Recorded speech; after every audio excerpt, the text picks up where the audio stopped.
E nós vamos fazer contato com o ex-ministro do Trabalho e da Previdência Social, ex-prefeito de São Bernardo do Campo por 2 mandatos, Luiz Marinho. Bom dia, Marinho. Bom dia, Glauco. Bom dia, ouvintes da Rádio Brasil Atual e os telespectadores se for para a TVT também. Quero deixar meu abraço, desejar um feliz 2022, apesar da economia não apresentar grandes perspectivas, vai ser um ano duríssimo ainda, mas deixo aí um abraço, um desejo de um ano feliz, um ano abençoado para todo mundo. Um prazer falar com você, Glauco.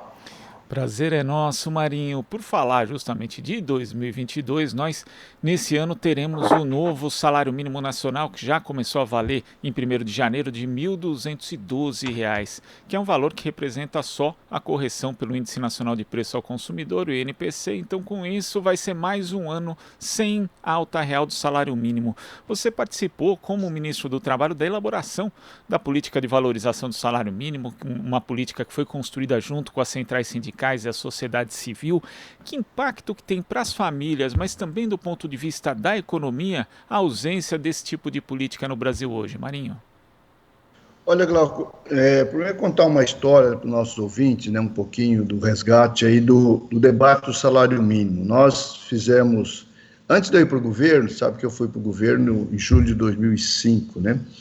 Mas antes de ir para o governo, nós lançamos, eu assumi a presidência da CUT em 2003, em 2004, nós lançamos uma campanha forte pela redução de jornada de trabalho e pela valorização do salário mínimo, e reivindicávamos, junto ao governo, uma política de valorização do salário mínimo. Fizemos a marcha do salário mínimo e da redução de jornada em dezembro de 2004. Ali estabelecemos um processo de negociação com o governo, que passou por 2004 em 2005, que começou de forma muito tímida ainda. Mas quando o Lula me convida para o Ministério do Trabalho em 2005, eu, para aceitar assumir o Ministério do Trabalho, eu disse que seria uma das minhas pré-condições para aceitar ser ministro, se eu tivesse autorizado em fazer uma política que valorizasse o salário mínimo e tivesse, portanto, autorizado em brigar pesado com a área econômica do governo para ter essa política. Porque, reconhecidamente, a área econômica do governo, o ministro Palocci, na época, o presidente do Banco Central, Henrique Meirelles, era radicalmente contra estabelecer uma política que nós fizemos. E o presidente Lula nos autorizou e fizemos, portanto, a partir daí, um processo de negociação que veio se transformar em lei de uma política permanente de valorização do salário mínimo. Ou seja, qual que era? Era uma correção automática, como é de praxe, da inflação, e o aumento real, considerando o PIB já consolidado, ou seja, o PIB de 2 anos anteriores era crescido como um ganho real de salário. Caso tivesse a inflação, não tivesse crescimento do PIB e fosse somente a inflação, estabeleceria, portanto, a lógica de cada ano, se caso não tivesse um aumento do salário mínimo, vocês faziam uma negociação para saber a condição de dar alguma coisa de ganho real, mesmo que não houvesse crescimento do PIB, para ter, de fato, uma política de valorização do salário mínimo. E a cada 4 anos fazer uma revisão dessa política para ver se era preciso e possível incrementar a política de valorização ou se já estaria num patamar aceitável para você estabelecer a partir daí negociações mais pontuais do que a política permanente. Ou seja, mas até 22, na certeza de que haveria necessidade da política de permanente do crescimento do salário mínimo. Isso, infelizmente, foi interrompido a partir do golpe contra a presidenta Dilma, é muito claro isso, a partir do golpe, durante o governo Temer. Ele sequer repôs a inflação do salário mínimo nesse período, e o Bolsonaro vem simplesmente repondo a inflação. Para você ter uma ideia, Glauco, se tivesse mantido a política de valorização do salário mínimo, independente, inclusive desse período de forte crescimento econômico, o PIB praticamente andou de lado, mas em 2017, que foi o primeiro ano, né, depois do golpe da Dilma do salário mínimo, o salário mínimo foi para 937, teria sido 938. Em 2018 foi para 954, teria sido 957. Em 2019 foi 998, teria sido 1.003. Em 2020, foi 1.039, teria sido 1.067. Em 2021, 1.100, teria sido 1.139. Em 2022, 1.212, teria sido 1.254. Ou seja, essa era a lógica de gradativamente crescendo o poder de compra do salário mínimo, mas infelizmente isso não ocorreu. A tua pergunta, Glauco, o impacto, ele é importantíssima e determinante, ele foi importantíssimo e determinante no crescimento da renda da classe trabalhadora durante o período do governo Lula-Dilma. A política permanente do salário mínimo, ela baseia a base do salário, da massa salarial do Brasil inteiro, e a partir daí as categorias, os sindicatos, lutam para ir valorizando para cima também.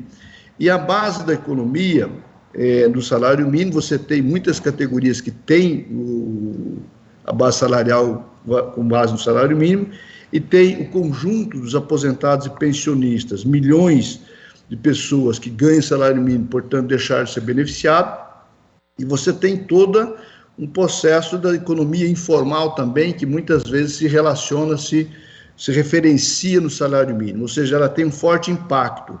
E os especialistas que analisaram isso durante o período do governo Lula-Dilma dizem que, mais do que o próprio Bolsa Família, o salário mínimo foi determinante na distribuição de renda no Brasil inteiro, criando, portanto, aquelas condições que nós tivemos lá durante o governo Lula-Dilma de pleno emprego no Brasil. Porque quanto maior o poder de compra da classe trabalhadora, mais ele consome, mais você gira a economia, mais você gera empregos. A política de precarização que foi feita a partir do golpe contra a presidenta Dilma agravou o problema do desemprego e do subemprego. Agora, você falou, inclusive, né, Marinho, dessa questão da redução da jornada de trabalho, que era uma bandeira muito forte no movimento sindical. Você lembrou ali 2003, 2004, né, levantada pelas centrais sindicais, a redução de 44 para 40 horas. E, segundo o estudo do DIEESE, inclusive, esse tipo de medida poderia gerar 2.800.000 empregos no Brasil. Quando a gente tem uma reforma trabalhista que foi feita só para tirar direito dos trabalhadores e acabou não gerando os empregos prometidos, essa poderia ser uma bandeira que poderia voltar em 2022, agora no nosso processo eleitoral, para ser empunhada, para gerar de fato empregos de verdade no Brasil? Tenho certeza, Glauco, que a jornada de trabalho e a renda do trabalho, ou seja, você valorizar a renda do trabalho, você valorizar os contratos de trabalho, você valorizar o mercado de trabalho, a formalização dele, leva a um processo de fortalecimento, e o fortalecimento da relação do trabalho, do mercado de trabalho, leva à geração de empregos. Foi o que nós provamos durante o governo Lula. Porque se você voltar lá em 2003, quando o Lula assume, em janeiro de 2003, qual era a situação do emprego no Brasil? Nós estávamos numa situação tão dramática como está agora do ponto de vista do desemprego. Nós tínhamos desemprego, fome e miséria, e baixa expectativa, especialmente da nossa juventude. Metade da juventude, naquele momento, como agora, dizia se pudesse, deixaria o país.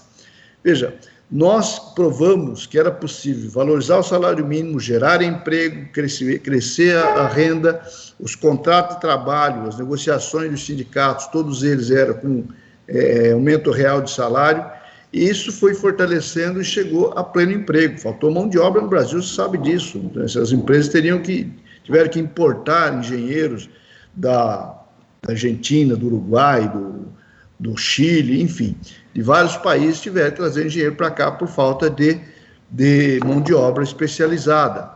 A prova de que o ganho do salário, a jornada de trabalho adequada, você pode ir adequando o mercado de trabalho para gerar pleno emprego no Brasil. Eu sonho de novo, Glauco, que com essa possibilidade democrática agora, deste ano, 2 de outubro, que o povo brasileiro saiba fazer a escolha correta para que nós possamos voltar a sonhar com a possibilidade de pleno emprego no Brasil de novo. Evidente que isso não dá no estalar de dedo, mas é um processo gradativo, como foi lá no governo Lula em 2003 a 2010, e depois com a presidenta Dilma até 2016, de forma que o Brasil tem grandes possibilidades de você discutir para valer, valorizar o mercado de trabalho, valorizar a renda do trabalhador e, dessa forma, fomentar a geração de empregos e oportunidades, não somente para a juventude, mas para todas as faixas etárias que estão na força ativa do mercado de trabalho.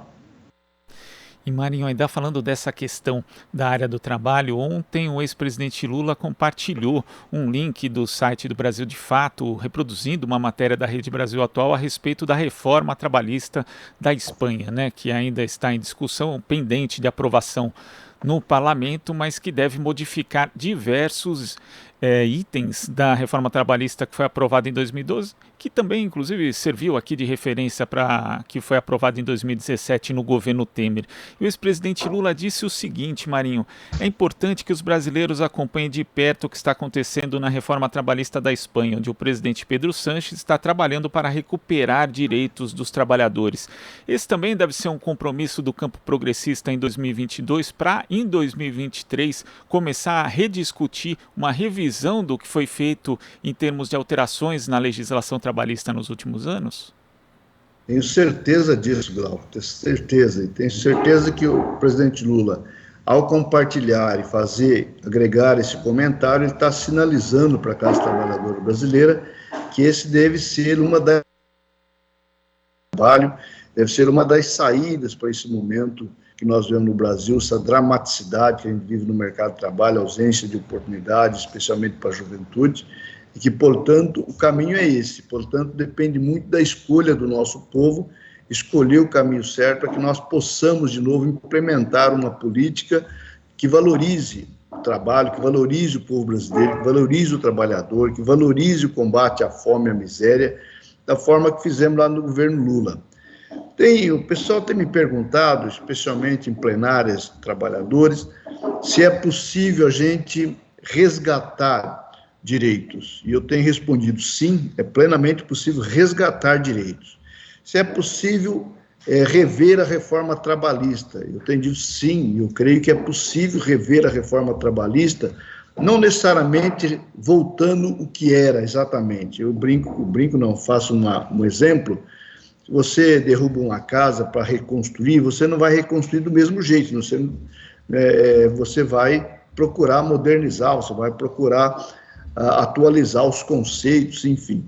Assim também é na política trabalhista, nas políticas públicas que se possa ter, não é exatamente repetir a mesma coisa que era, mas você, a partir da realidade atual, reconstituir a legislação trabalhista de forma a garantir direitos, a garantir oportunidades, a garantir uma relação madura entre o trabalhador e o empregador, de forma que o processo de negociação tem que ser muito valorizado, como vinha sendo valorizado nos nossos governos. Desde o conselho que o Lula montou, apelidado popularmente de Conselhão, várias políticas passaram por ali. Vários debates da reforma da Previdência que foi feito durante os nossos governos, reforma mesmo no trabalho, o debate sobre valorização do trabalho, geração de oportunidades, passaram por amplas negociações, ou na relação meramente do trabalho, ou na relação com a sociedade, como era no conselho que o Lula montou e que ele se orientou ali nas políticas públicas dos vários aspectos que ele implementou durante o seu governo. Marinho, claro que as eleições presidenciais elas acabam chamando mais atenção no processo de 2022, mas também teremos as eleições para o parlamento, que são muito importantes, têm sido também bastante discutidas. Hoje o PT já tem uma estratégia, ou pelo menos um rascunho do que deve ser a estratégia para as eleições para a Câmara e também para o Senado em 2022? Serão lançados os nomes mais fortes regionalmente? Vai haver uma abertura maior também para lideranças de movimentos populares? Já existe esse desenho, Marinho? Olha, Glauco, a eleição parlamentar é muito importante e eu vejo com muita satisfação quando o presidente Lula vem postando praticamente toda semana, chamando a atenção dessa necessidade da sociedade observar a eleição para os deputados federais, para os senadores, para as assembleias legislativas, de forma que isso seja determinante de qual a qualidade das políticas que você vai poder desenvolver. Porque vamos imaginar, se você traçar um paralelo, durante o governo Lula, no primeiro mandato, quantos deputados, na primeira chamada, o Lula tinha ali, né, pronto para a batalha da disputa do plenário da Câmara. De 503 cadeiras, tinha ali 120 no máximo de deputados dos partidos de esquerdas.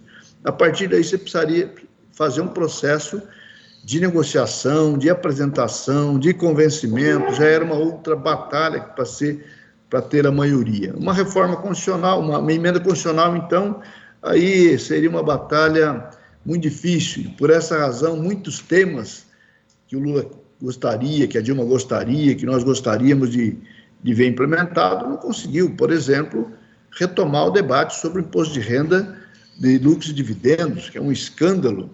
Os bancos aí lucram como nunca, e as retiradas dos seus acionistas não pagam um único centavo de imposto de renda. Isso vale para as grandes corporações, para grandes empresas, enfim.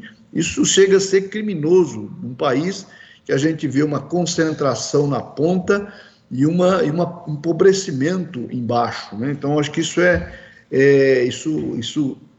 grita nos nossos ouvidos. Espero que isso grite no ouvido da sociedade para chamar a atenção de que não basta simplesmente pensar na eleição do governador, do presidente da República. É preciso pensar no parlamento. E dessa forma, o PT vem, sim, estimulando o debate em todos os estados, não só no estado de São Paulo, mas eu posso falar mais de São Paulo. Nós estamos montando a nossa chapa, buscando fortalecer, do ponto de vista do potencial eleitoral, abrindo espaço, sim, para todos os segmentos que tenham lideranças fortes, que desejam, que queiram exercitar essa experiência eleitoral para poder representar no parlamento as várias temáticas que essas lideranças representam, mas escalando os nossos dirigentes, os nossos quadros regionalmente que tem grande potencial. Por exemplo, todo o pessoal que foram candidatos a prefeitos e prefeitas, que tiveram bom desempenho, nós estamos escalando para ser candidato ou deputado federal ou deputado estadual, de forma que eu tenho muita esperança, viu, Glauco, de nessa eleição de 22, dobrarmos a atual bancada que nós temos, tanto federal como estadual. Tem gente que acha que isso é muito ousado. Aparentemente é muito ousado, mas se você comparar com a eleição de 2002, por exemplo, nós tivemos em 2002, eu fui vice do Genuíno em 2002, e o desempenho, nós disputamos o segundo turno, e elegemos 23 deputados estaduais, 18 deputados federais. Hoje nós temos 9 deputados federais, contando com a vaga do Orlando Silva, do PCdoB, que se elegeu na nossa chapa, e 10 deputados estaduais. Portanto, se nós estamos falando que nossa candidatura majoritária para governador, com o Pedro Fernando Haddad, tem todas as condições de chegar e condições de ser vitorioso numa disputa eleitoral, significa que nós estamos comparando um pouco a situação de oportunidades que tivemos em 2002. Portanto, a meta de dobrar as nossas bancadas é uma meta muito factível e nós vamos buscar exercitar nessa eleição de 2002. Seguramente o PT, em cada estado, está fazendo seus cálculos, está fazendo o seu debate, está estimulando as candidaturas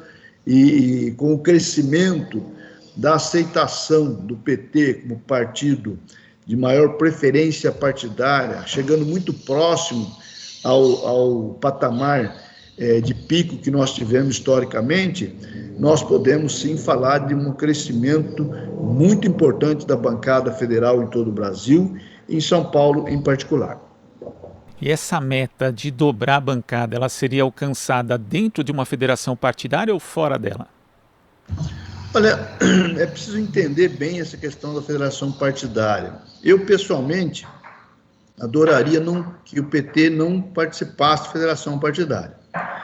Eu acho que a lógica que sempre nós trabalhamos nas eleições proporcionais, cada partido se apresentar, ter a sua força, ter a sua identidade ideológica, ter a sua identidade de propostas com a sociedade, é muito importante. Evidente que uma federação no campo da esquerda também apresenta uma identidade e pode ser construído um processo importante de identidade que pense o Brasil conjuntamente de forma mais ampla, não só o PT. Eu acho que eu vejo isso muito positivo. Não dá para dimensionar qual o tamanho do crescimento que cada partido da federação vai ter. É preciso dimensionar, portanto, o crescimento que teria esse pensamento ideológico que se apresente para o país. Isso seria muito positivo. Eu vejo algumas dificuldades na formação da federação, talvez ela não aconteça, talvez aconteça. Eu acho que a federação, ela, a priori, foi pensada para livrar partidos importantes, tradicionais, como o caso do PCdoB, por exemplo, da cláusula de barreira, e, portanto, eu via que os partidos menores fossem conformar uma federação para fazer o rompimento com a cláusula de barreira, e que os partidos grandes iam avaliar, evidentemente, mas eu não via o PT participando de nenhuma federação. Evidente que isso vai depender muito do debate em torno da aliança que vai sustentar a candidatura do presidente Lula. Se para a candidatura do presidente Lula for fundamental a federação, eu não vejo nenhum problema, mesmo que o PT tenha um prejuízo de 1, 2 cadeiras aqui e acolá, e pode um estado ganhar 1, 2, e, portanto, ela se compensa nacionalmente, portanto, eu não vejo um entrave por aí. O que é fundamental é que a gente tenha muita clareza ao se apresentar para a sociedade, para que a gente possa, de fato, representar o desejo de ter uma maior bancada de sustentação do governo para dar maior sustentação às políticas públicas que nós queremos implementar, sem aquela negociação com o Centrão, o famoso Centrão, que a gente tem que fazer, e a sociedade sabe claramente, quando se faz isso, tem que entregar segmentos importantes da direção, que às vezes é fundamental para implementar as políticas públicas, e acaba tendo que ceder a presidência dessa instituição, daquela instituição, aquela lista tríplice para o tribunal aqui e acolá, enfim, espaço também muito por aí. Então, eu creio que se pudermos fugir e pudermos ter uma grande bancada de sustentação, ela é a melhor saída para ter uma política com mais efetividade. Marinho, e dentro desse âmbito de uma negociação mais ampla, né, falando aqui do governo de São Paulo, o pré-candidato do PT, Fernando Haddad, ele já tem feito conversas com outro pré-candidato, Márcio França, do PSB, e também é muito próximo de Guilherme Boulos, do PSOL. Você acha que existe a possibilidade de uma candidatura única ou de uma aliança pontual com um ou outro candidato, ou no caso esse tipo de discussão só vai acontecer mesmo no segundo turno? Olha, primeiro nós temos que considerar o que os partidos, ao lançar uma candidatura, almeja, objetiva, enfim. E considerar também que, às vezes, os partidos não têm necessariamente um pensamento único interno, tem lá suas divergências de como se apresentar, né? Você tem, às vezes, necessidades que, às vezes, a força majoritária do partido gostaria de um caminho, mas para não estressar internamente, acaba seguindo outro caminho, né? Já vi várias vezes acontecer isso, eu vejo que esteja acontecendo nesse momento pode estar acontecendo em relação ao PSOL, por exemplo, né? E nós temos que respeitar. O que nós temos que, primeiro ponto, essas forças pensam o país, o Estado, de um jeito muito próximo. Então, a garantia de estarmos juntos no segundo turno, isso está dado. A partir daí, você analisa as possibilidades reais de estar no primeiro turno. E aí você começa a ter os problemas esses problemas internos, as entranhas dos partidos, acaba atrapalhando aqui a colar. Por exemplo, quando pede para o PT avaliar a condição de retirar a candidatura do Haddad para apoiar o Márcio França, evidentemente que isso não tem a mínima condição, né? Se eu não tenho a mínima condição de retirar a candidatura do Haddad, eu não posso exigir que o PSB o faça em relação ao Márcio França, caso eles desejem ter a candidatura a governador, porque acham que a candidatura a governador pode fortalecer a bancada, coisa parecida, só que isso inviabiliza, por exemplo, o debate de federação, porque o PT jamais abrirá mão da candidatura do Haddad. Ao mesmo ponto, nós temos que respeitar os outros partidos que eventualmente desejam ser candidatos. A situação do PSOL com o companheiro Boulos também, da mesma forma. O fato de estarmos juntos no segundo turno já é uma bela partida para enfrentar o debate no estado de São Paulo. Portanto, eu não vejo maiores problemas em relação a isso.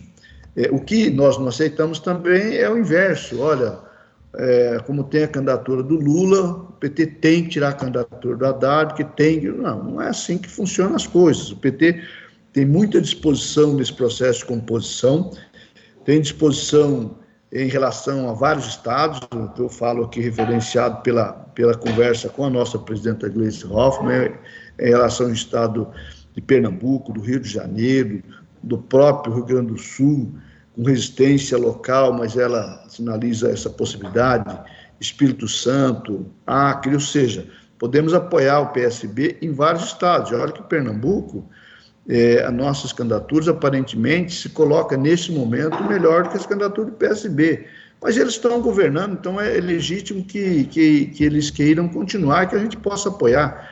Em São Paulo, não tem a mínima possibilidade de falar de uma retirada de candidatura do Haddad, ou seja, ela está decidida, né? Até porque seria um erro enorme, né, retirar a candidatura do Haddad, até porque o nosso eleitorado, uma grande parte, não votaria no Márcio França, que para nós sabemos, né, Glauco, em 2018, o Márcio França, ele escolheu um caminho de muito crítico em relação ao PT. E o eleitor do PT, quem é apaixonado pelo PT, não esquece dessas tapas que nós levamos no processo, e, portanto, né, resistiria a uma coisa como essa. Então, nós temos muita clareza desse processo, mas respeitamos as candidaturas, ou seja, se deseja, vamos lá, e no segundo turno estamos juntos e para nós está de bom tamanho.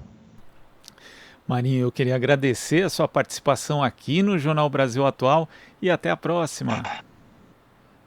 Glauco, muito obrigado, viu? É uma satisfação enorme deixar um abraço aí para os ouvintes da Rádio Brasil Atual, desejar de novo um feliz 2022 e vamos dizer o seguinte, apesar de toda a tristeza que nós passamos, o sofrimento de 21, temos que entrar em 22 muito esperançoso, que a democracia nos dará caminhos para que a partir de 23 a gente possa voltar a cuidar do Brasil e do nosso povo para gerar oportunidades acima de tudo. Um abraço forte e fiquem com Deus. Abraço. Conversamos aqui com o ex-ministro do Trabalho e da Previdência Social, ex-prefeito de São Bernardo do Campo por 2 mandatos, Luiz Marinho. Você está ouvindo Jornal Brasil Atual. As notícias que os outros não dão.